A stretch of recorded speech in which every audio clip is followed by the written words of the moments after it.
মৰমৰ ছাত্ৰ-ছাত্ৰীসকল মোৰ ক্লাছলৈ স্বাগতম। আজি আমি শিকিম চেপ্টাৰ 6 ত্ৰিভুজৰ এমচিকিউ।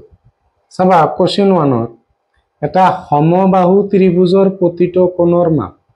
সমবাহু কৈছে, তাৰমানে প্ৰতিটো বাহু তোমালোকৰ কি হ'ব? সমান। প্ৰতিটো বাহু সমান হলে প্ৰতিটো কোণ তোমালোকৰ কি হ'ব? সমান হ'ব। আমি জানো ত্ৰিভুজৰ তিনিটা কোণৰ সমষ্টি কি হয়? 180। তিনিটা সমান, আমি 3ৰে হৰণ কৰিলো কি হ'ব? 6, শূন্যৰ মাজত শূন্য, তাৰমানে আমাৰ কি হ'ব? Option D. তিনিটা বাহু যদি সমান হয় তেনেহলে তিনিটা কোণো আমাৰ কি হ'ব? সমান। আৰু কোণটো কিমান ডিগ্ৰী হ'ব? 60 ডিগ্ৰী। নেক্সট চাবা, যদি এটা সমকোণী ত্ৰিভুজৰ এটা সূক্ষ্মকোণ 50 ডিগ্ৰী হয়, ভালদৰে কোৱেশ্চনটো বুজিব চেষ্টা কৰা। এটা সমকোণী ত্ৰিভুজ মানে এটা কোণ অলৰেডি 90 ডিগ্ৰী দিয়া আছে আৰু এটা কোণ আমাক কি দিলে? 50 ডিগ্ৰী। তেনেহলে বাকি নেক্সট কোণটো আমাৰ কি হ'ব? চাবা 180ৰ পৰা আমাৰ কি মাইনাস কৰিব লাগিব? 90ও মাইনাস কৰিব লাগিব, 50ও মাইনাস কৰিব লাগিব। 90 মাইনাস কৰি দিও আমি প্ৰথমতে। 0, 18ৰ পৰা 9 মাইনাস কৰিলে 9 পাবা। 50 থাকিল, মাইনাস কৰি দিয়া। 0ৰ পৰা 0 বাদ দিলে 0, 9ৰ পৰা 5 বাদ দিলে তোমালোকে 4 পাবা। 40, তেনেহলে অপশ্যন হ'ব তোমালোকৰ বি। তোমালোকে ভিডিও ৰখাই লিখি যাবা। দুটা ত্ৰিভুজৰ সৰ্বসমতাৰ বাবে বিধিৰ সংখ্যা। তোমালোকৰ সৰ্বসমতা দিছে, সদৃশ দিয়া নাই। তোমালোকৰ 9ৰ কোৱেশ্চন এটা দি দিছো। সৰ্বসমতাৰ বাবে তোমালোকৰ 4টা পাবা। নেক্সট এতিয়া আছে যে এটা সমকোণী ত্ৰিভুজ আৰু ইয়াৰ এ কোণটো 90 ডিগ্ৰী। সাপোজ তোমালোকৰ এ বি সি, এই কোণটো তোমালোকৰ কিমান দিয়া আছে? 90 ডিগ্ৰী। সমকোণী ত্ৰিভুজ আৰু A B equal to A C, তোমালোকৰ এই বাহু দুটা সমান দিয়া আছে। এ বি সমান সমান এ চি দিয়া আছে। বি কোণ আৰু চি কোণ। চোৱা, আমি জানো সমান বাহুৰ বিপৰীত কোণবিলাক কি হয়? সমান হয়। সমান বাহুৰ বিপৰীত কোণ দুটা সমান। ইয়াতে সমান কোণ আমাক কি দিয়া আছে? 45, 45 আৰু বাকীবিলাক কম বেছিকে দিয়া আছে, ডাঙৰ আৰু সৰু এনেকে দিয়া আছে। হ'ব, তোমালোকে কোৱেশ্চনবিলাক লিখি যাবা। নেক্সট চোৱা কোৱেশ্চন 5ত এটা সমদ্বিবাহু ত্ৰিভুজৰ সমান বাহু দুটাৰ বিপৰীত কোণ দুটা। চোৱা, এটা সমদ্বিবাহু ত্ৰিভুজৰ, দ্বিবাহু মানে কি? দুটা বাহু সমান দিয়া আছে। আমি জানো সমান বাহুৰ বিপৰীত কোণবোৰ কি হয়? সমান হয়। ঠিক আছে। আৰু এইটো মনত ৰাখিবা, যদি এটা ডাঙৰ বাহু দিয়া থাকে, হা, ডাঙৰ বাহুৰ বিপৰীত কোণ কি হয়? ডাঙৰ হয়। ডাঙৰ বাহু দিয়া থাকিল, কল যে এইটো ডাঙৰ বাহু, ইয়াৰ বিপৰীত কোণ এইটো কোণ ডাঙৰ হ'ব। এইটো কোণ ডাঙৰ দিয়া থাকিলে আমাৰ বিপৰীত বাহুটো ডাঙৰ হ'ব। নেক্সট চাবা, ত্ৰিভুজৰ সমান বাহুৰ বিপৰীত কোণবোৰ। তোমালোকৰ সমান বাহুৰ বিপৰীত কোণবোৰ কি হয়? সমানে হ'ব। নেক্সট, দুটা ত্ৰিভুজ সদৃশ হয় যদি ইয়াৰ এটা বাহু আৰু কোণবোৰৰ অনুপাতটোৰ অনুৰূপ বাহু আৰু কি হ'ব? কোণৰ লগত সমান হ'ব লাগিব। বাহু আৰু এটা নহয়, ইয়াতে বাহু আৰু কোণবোৰৰ আনটো অনুৰূপ বাহু আৰু কোণৰ কি হ'ব লাগিব? সমান হ'ব লাগিব। তোমালোকৰ অপশ্যন হ'ব কোণ সমান। ঠিক আছে, কোণ সমান হ'ব লাগিব। 8 নম্বৰত চাবা কি কৈছে? ত্ৰিভুজৰ ডাঙৰ কোণৰ বিপৰীত বাহু। অলপ আগতে ক'লো ডাঙৰ কোণৰ বিপৰীত বাহু কি হয়? ডাঙৰ। সৰু কোণৰ বিপৰীত বাহু সৰু হ'ব। সমান কোণৰ বিপৰীত বাহু সমান। উলটাকে ভাবিব পাৰা, ডাঙৰ বাহুৰ বিপৰীত কোণ ডাঙৰ, সৰু বাহুৰ বিপৰীত কোণ তোমালোকৰ কি পাবা? সৰু পাবা। চোৱা, সমকোণী ত্ৰিভুজৰ ক্ষেত্ৰত অতিভুজেই হ'ল সমকোণী ত্ৰিভুজৰ ক্ষেত্ৰত, সমকোণী মানে এইটো কোণ তোমালোকৰ কি আছে? 90 ডিগ্ৰী। আৰু আমি জানো 90 ডিগ্ৰীৰ বিপৰীত বাহুটোক অতিভুজ বুলি কোৱা হয়। প্ৰতিভুজ বা ইয়াৰ আৰু এটা নাম আছে কৰ্ণ অলপ আগতে পঢ়িলো ডাঙৰ কোণৰ বিপৰীত বাহুক কি কয় ডাঙৰ হয় তেনেহলে তোমালোকৰ অপচন হ'ব কোনটো হ'ব দীৰ্ঘতম তোমালোকৰ ডাঙৰ দিয়া নাই দীৰ্ঘতম অপচন দিয়া আছে দীৰ্ঘতম কোশ্চেন 10 ত চাবা কি দিয়া আছে যে এটা ত্ৰিভুজৰ যিকোনো দুটা বাহুৰ সমষ্টি কি হ'ব তৃতীয় বাহুতকৈ চোৱা দুটা বাহু প্লাস কৰিলে 3 নম্বৰতকৈ সদায় ডাঙৰ হ'বই দুটা বাহু যেতিয়া প্লাস কৰিবা 3 নম্বৰতকৈ ডাঙৰ হ'ব নেক্সট আমাক তিনিটা কোণ দিয়া আছে সেই কোণ তিনিটাৰে গঠন হোৱা ত্ৰিভুজৰ নাম এটা কোণ যদি 90 ডিগ্ৰী দিয়া থাকে তেতিয়া সমকোণী তিনিওটা কোণ যদি তোমালোকৰ 90 ডিগ্ৰীতকৈ সৰু দিয়া থাকে তেনেহলে সূক্ষ্মকোণী এটা কোণ যদি তোমালোকৰ 90 ডিগ্ৰীতকৈ ডাঙৰ দিয়া থাকে তেতিয়া হলে কি হ'ব স্থলকোণী হ'ব নেক্সট চাবা এটা ত্ৰিভুজ দিয়া আছে আৰু সি কোণটো 90 ডিগ্ৰী বুলি কৈছে এটা ত্ৰিভুজ দিয়া আছে তোমালোকৰ সি কোণটো suppose A B C C কোণটো 90 degree AC দিয়া আছে তোমালোকৰ 6 সমদ্বিবাহু কৈছে মানে দুটা বাহু সমান দিয়া আছে এটা 6 হলে আনটো কি হ'ব 6 এ হ'ব তোমালোকৰ 2023 তে আহিছিল নেক্সট কোশ্চেন তো চাবা তোমালোকৰ দিয়া আছে এটা ত্ৰিভুজৰ ডি আৰু বিসি সমান্তৰাল চাবা সাপোজ এ বি সি এটা ত্ৰিভুজ তোমালোকৰ ডি আৰু বিসি সমান্তৰাল তোমালোকে থেলছৰ উপপাদ্য বা উপপাদ্য 6.1 মতে তোমালোকে এটো পাই যাবা এবি ভাগ ডিবি ইকুয়াল টু এই ভাগ তোমালোকৰ ইসি এটো হৈ যাব এতিয়া মান বহাই দিম মই ডিবি মানে দিয়া আছে তোমালোকৰ এবি সৰি এবি নহয় এ ডি হে হ'ব সৰি এডিৰ মান ওলাব লাগে ডিবি দিয়া আছে 7.2 এই এই দিয়া আছে তোমালোকৰ 1.8 ইসি দিয়া আছে 5.4 পয়েন্ট উঠাই দিয়া তলৰটোৰ কাৰণে কি কৰিব লাগিব ওপৰত পয়েন্টৰ কাৰণে 1 এটা ঘৰৰ কাৰণে এটা শূন্য এই দুটা আমি উঠাই দিলো এটো পয়েন্টৰ কাৰণে ওপৰত 1 এটা ঘৰৰ কাৰণে এটা এটো পয়েন্টৰ কাৰণে এটা 1 আৰু এটা শূন্য 10 10 ক্যান্সেল 9 এৰে কাটি দিয়া 2 বাৰ 9 এৰে কাটিলে 6 2 এৰে কাটিলে 1 তোমালোকৰ 2 এৰে কাটিলে 3 এটো কাটিব পাৰা 2 এৰে কাটিলে 5 হ'ব 2 এৰে কাটিলে 7 ৰ মাজত তোমালোকৰ 3 বাৰ যাব 1 থাকিব 12 12 ৰ মাজত 6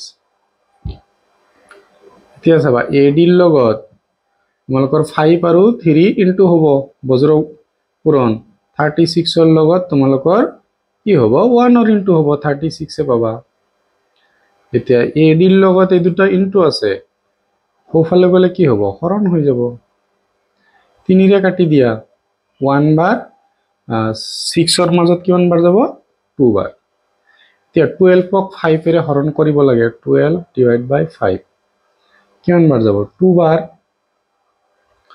তোমালোকৰ 10 থাকিল কি 2 না যায় কাৰণে দশমিক লব লাগিব এটা শূন্য কিমান বাৰ 4 বাৰ তোমালোকৰ অপচন হ'ব কোনটো 2.4 তেনেহলে তোমালোকৰ সি অপচন ৰাইট 2022 ত আহি গৈছে তোমালোকৰ কোশ্চেনটো তোমালোকে ভিডিওটো ৰখাই লিখি যাব নেক্সট কোশ্চেনটো আমাৰ এবিসি ত্ৰিভুজৰ এবি এসি আৰু বিসি দিয়া আছে তেনেহলে মানে আমাৰ কোনটো কোণ 90 ডিগ্ৰী হ'ব এ কোণ নে বি কোণ নে সি কোণ না এটাও নহয় সব আমি প্লাস কৰি চাম তো কোশ্চেনটো এটো ই দিয়া আছে তোমালোকৰ √2x² + 1 এটোহে দিয়া আছে সৰি এটো সবা দুটা প্লাস কৰিলে তৃতীয়টোৰ সমান হ'ব লাগিব মানে দুটা প্লাস স্কয়াৰ কৰি প্লাস কৰিলে তৃতীয়টোৰ স্কয়াৰৰ সমান হ'ব লাগিব সবা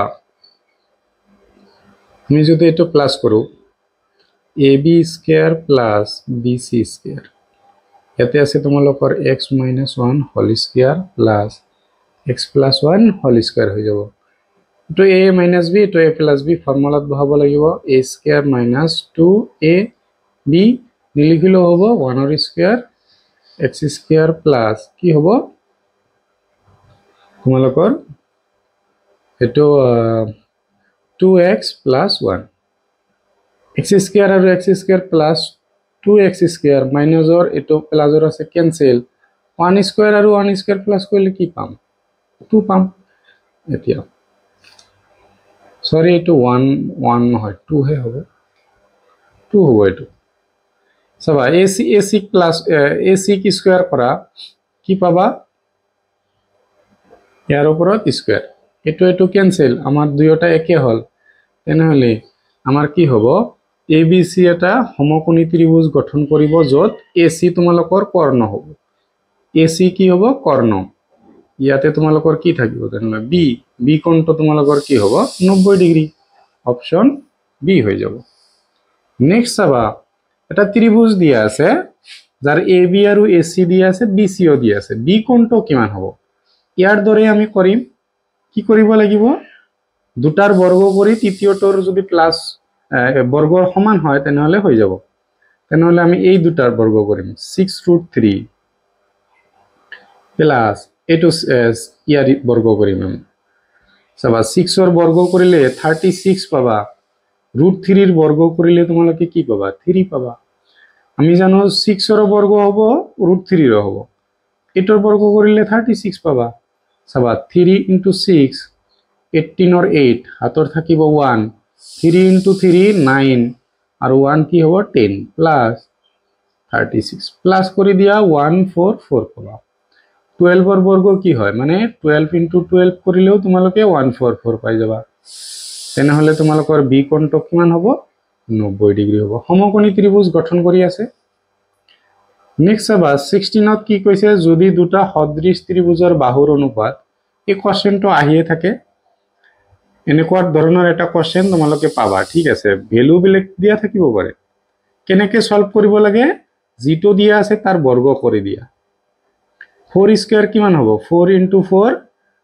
তোমালোকে 16 পাবা আৰু 9 স্কয়াৰ মানে 9 * 9 কি পাবা 80 তোমালোকৰ অপচন হ'ব টি সকলোবোৰ বৰ্গই কি হ'ব তোমালোকৰ সদৃশ হ'ব সকলো দেশ ত্ৰিভুজ সদৃশ তোমালোকৰ সমবাহু ত্ৰিভুজ সদৃশ হ'ব সকলোবোৰ সমবাহু ত্ৰিভুজ সদৃশ ঠিক আছে তোমালোকে কোৱেশ্চন বিলাক লিখি লবা নেক্সট চাবা কোৱেশ্চন নাম 19 ত কি দিয়া আছে আমাৰ দুটা ত্ৰিভুজ সদৃশ বুলি দিয়া আছে আৰু কৈছে যে 3bc ইকুৱেল টু দিয়া আছে তোমালোকৰ 2qr ঠিক আছে qr টো মই এটো সাইডত আনি দিলো চাবা 2 to 3 এটো ফালে কি হ'ব হৰণ হৈ যাব ইনটু আছে আমাৰ কৈছে ত্ৰিভুজৰ দুটাৰ পৰিসীমাৰ অনুপাত কোনটো অপচন হ'ব 2/3 এতিয়া আমাক এটা ত্ৰিভুজ দিয়া আছে এই ত্ৰিভুজৰ DA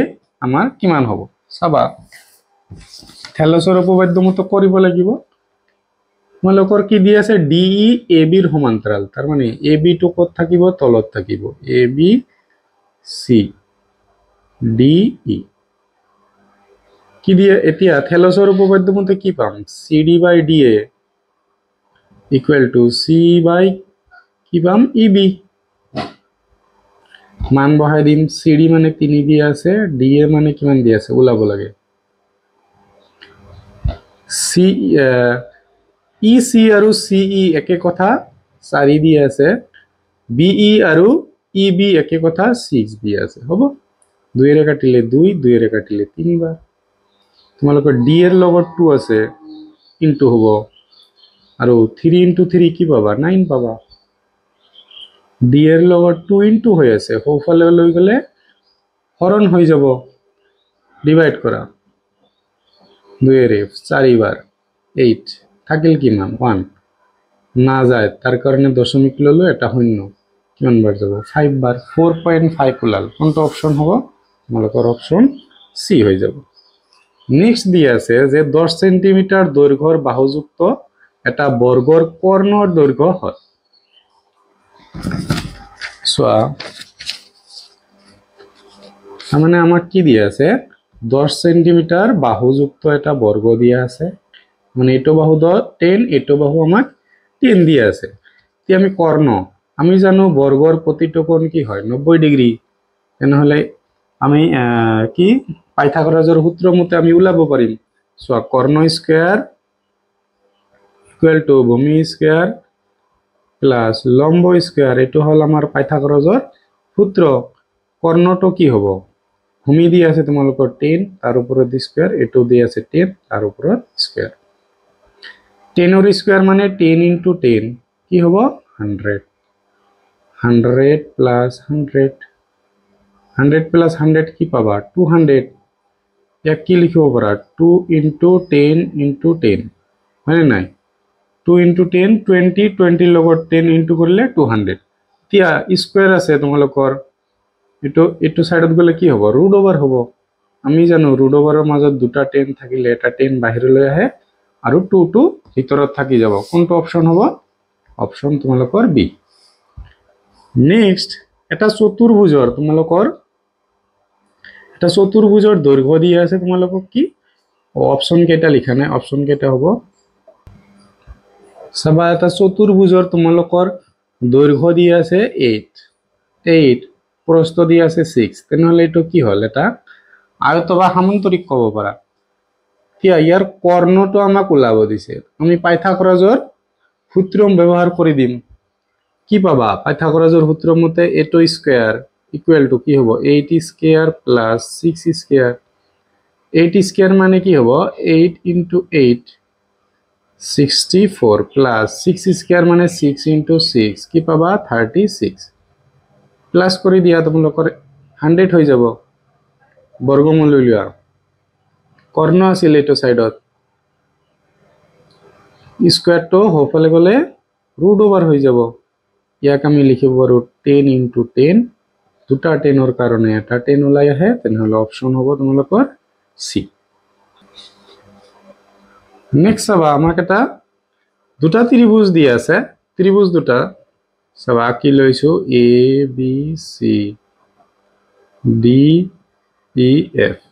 কি দিয়া আছে যে এ বি এইটো বাহুৰ তলত তোমালোকৰ কি দিয়া আছে ডিই, এইটো বাহু দিয়া আছে ইকুৱেল টু দিয়া আছে বি সি, এইটো বাহু তাৰ তলত দিয়া আছে এফ ডি, ভালদৰে বুজিবা। এইটো বাহু ইয়াৰ লগত দিয়া আছে, তাৰমানে তোমালোকৰ কি আছে বি কোণটো এই দুটাৰ মাজৰ কোণ তোমালোকৰ কি কোণ দিয়া আছে, এই দুটা বাহুৰ মাজৰ কোণ কি আছে ডি, তাৰমানে বি কোণ কাৰ লগত সমান হ'ব লাগিব ডি, তেতিয়া হলে ত্ৰিভুজ দুটা আমাৰ সদৃশ হ'ব। এইটো বাহু যদি দিয়া থাকিল হয় এফ ডিৰ জায়গাত যদি আমাৰ ই এফ দিয়া থাকিল হয়, তেতিয়া বি আৰু কি হল হয় ই সমান হল হয়, হ'ব। নেক্সট চাবা আমাক দুটা সদৃশ ত্ৰিভুজৰ বাহুকেইটাৰ অনুপাত হল, বাহুকেইটা অনুপাত এইটো দিয়া আছে ত্ৰিভুজটোৰ কালি। আমি ওলাইছো এনেকুৱা মেথছ কি কৰিব লাগে 3 ৰ ওপৰত স্কয়াৰ হ'ব 7 ৰ ওপৰত স্কয়াৰ। 3 ৰ স্কয়াৰ মানে কি হ'ব 3 * 3 কি পাবা 9 পাবা। 7 ৰ স্কয়াৰ মানে 7 * 7 49 পাবা। নেক্সট চোৱা আমাক কেইটামান ত্ৰিভুজৰ বাহুৰ দৈৰ্ঘ্য এনে ধৰণৰ। ইয়াৰ কোনটো সমকোণী ত্ৰিভুজ, সমকোণী ত্ৰিভুজ হ'ব কাৰণে কি হ'ব লাগিব দুটাৰ বৰ্গৰ প্লাস কৰি 3 নম্বৰটোৰ আমাৰ সমান হ'ব লাগিব। এইটো আমাৰ নহ'ব, এইটো চাগে হ'ব পাৰে, চেক কৰি চাও। 7 স্কয়াৰ মানে কি হ'ব 49 আৰু 24 স্কয়াৰ মানে তোমালোকৰ 5 7 6, ঠিক আছে। 9 আৰু 6 প্লাস কৰিলে তোমালোকে পাবা 15 ৰ 5 হাতৰ থাকিব 1, এইটো 5 আৰু 7 কি হ'ব 12 ৰ 2 হাতৰ 1 6 to 5 এইটো হ'ব 25ক বৰ্গ কৰিলে তোমালোকে কি পাবা 6 to 5 পাবা। তোমালোকৰ অপশন হৈ যাব 3। সো কোশ্চেন 26ত কি দিয়া আছে এটা বৰ্গ আৰু এটা ৰম্বাস কি হ'ব পাৰে, এটা বৰ্গ আৰু ৰম্বাস তোমালোকৰ সদৃশ নহয় সৰ্বসমও নহয়। নেক্সট দিয়া আছে যে দুটা বৃত্ত সদায় সদৃশ কিন্তু সৰ্বসম নহয়। দুটা বৃত্ত কি হ'ব সদৃশ কিন্তু সৰ্বসম নহয় নেক্সট কোৱেশ্চনটো দি আছে তলৰ কোণটো ভুল সদৃশ শৰ্ত তোমালোকৰ কোন এটো আছে বাহু কোণ এটো আছে তোমালোকৰ বাহু এটো আছে তোমালোকৰ হৈ যাব সি নম্বৰটো নেক্সট 29ত দি আছে দুটা সদৃশ ত্ৰিভুজৰ দুটা বাহুৰ অনুপাত হল দুটা বাহুৰ অনুপাত কি হ'ব তোমালোকৰ 5 ৰ ওপৰত স্কয়াৰ কৰিলে 25 পাবা আৰু 11 ৰ ওপৰত স্কয়াৰ কৰিলে 1 to 1 পাবা তেনহলে অপচন হ'ব তোমালোকৰ সি কোশ্চেন 30 চাবা কি দি আছে সকলোবোৰ বৃত্তই সদৃশ হয় কিন্তু সৰ্বসম নহব পাৰে হ'ব ভিডিওটো ৰখাই লিখি লোৱা আৰু ভিডিওটো চাই যদি ভাল পাইছা তেনেহলে নিজৰ সমনীয়াৰ সৈতে শেয়াৰ কৰি দিবা চেনেলটো যদি নতুন আহিছা তেনেহলে চেনেলটো সাবস্ক্ৰাইব কৰি যাবা পুৰণি পাৰ্টৰ এমসিকিউ বিলাক যদি চোৱা নাই তেনেহলে প্লেলিষ্ট বনোৱা আছে তাতে যাই চাই লব পাৰা ইয়াৰ পিছৰ বিলাকো তোমালোকে প্লেলিষ্টৰ পৰা চাই লবা